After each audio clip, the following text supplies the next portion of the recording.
Hi, good day. I am Juad Sanchez Dero and I am going to discuss to you about the Unit 7, which is the Learner-Centered Teaching in International Perspective.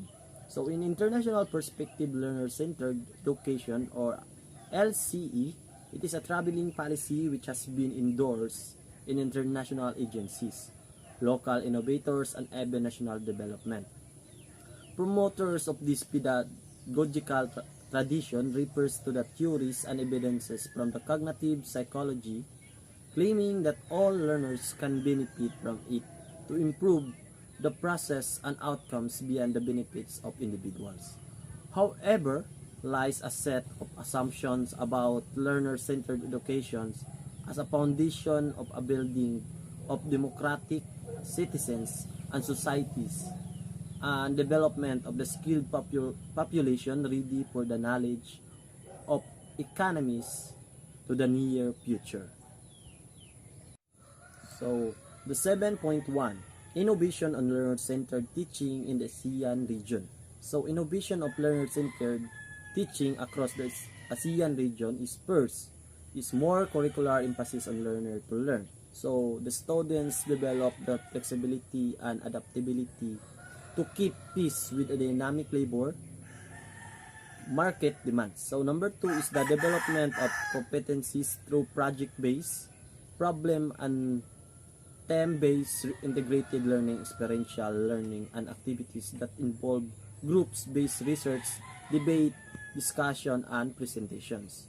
So the third one is the empower learning to conduct self-directed learning activities and teachers to abandon teaching to the past and mere transmission of information. So the ASEAN is have a one vision, one identity, and one community.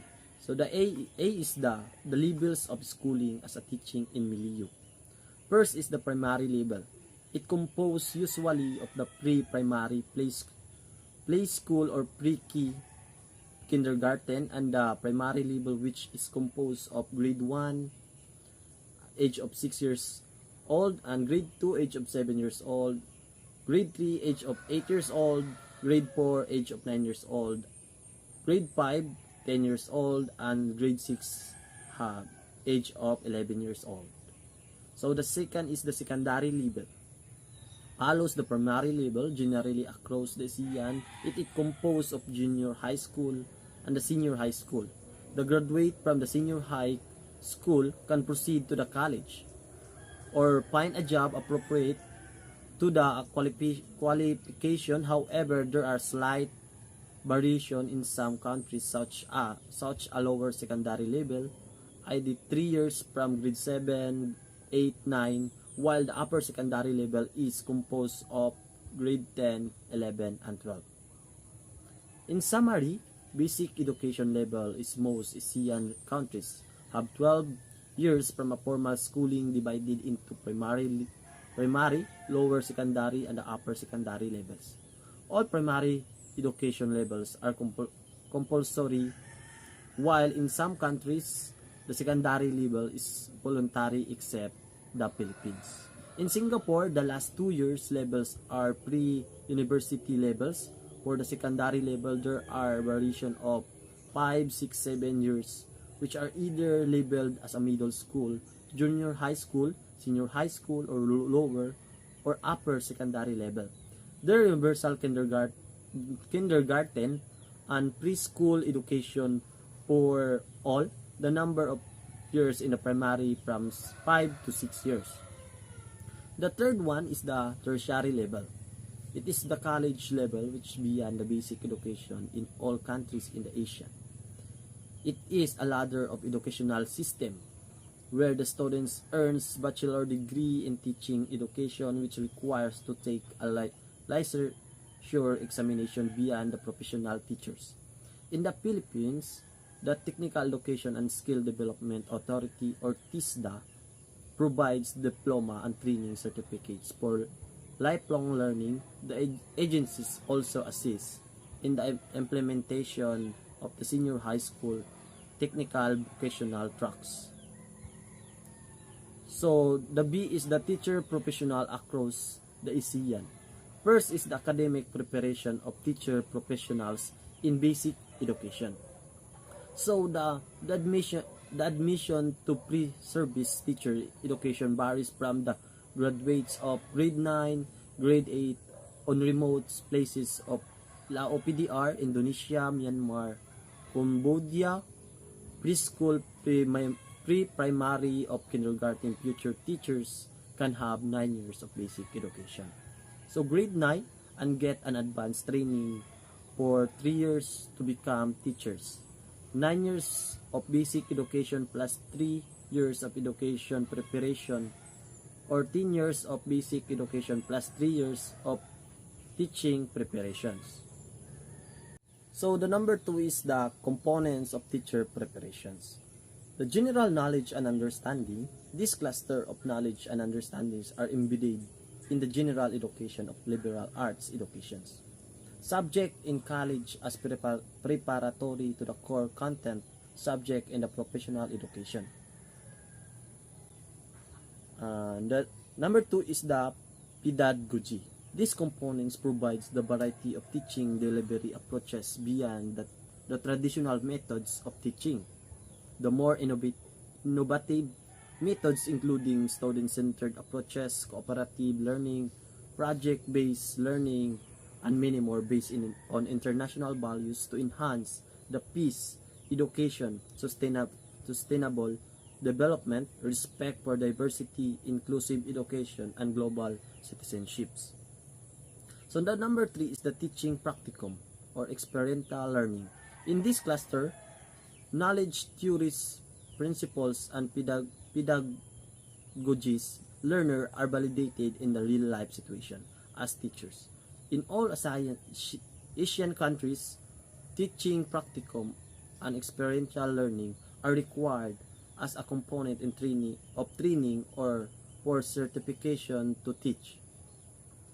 The number 4 is to specialized knowledge or major courses.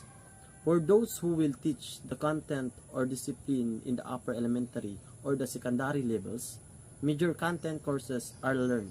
For the early years, preschool to grade 3, a more comprehensive knowledge of child growth and development in giving emphasis.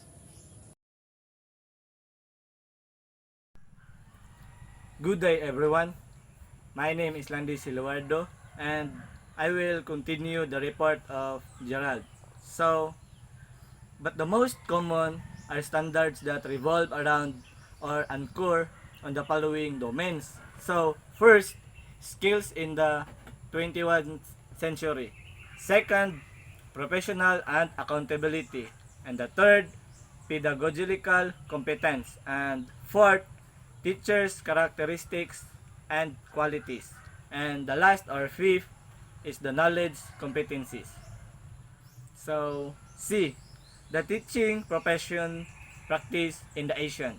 So, first, teachers' major responsibilities. These are three major responsibilities of professional teachers across the different countries. So, these are number 1, actual teaching. Number 2, management of learning, and last or the number 3 is administrative work. All of these responsibilities have to be carried out in the teaching hours required, which is 6 to 8 hours per day, 40 to 45 hours per week, and 4 weeks per month and 10 months per year.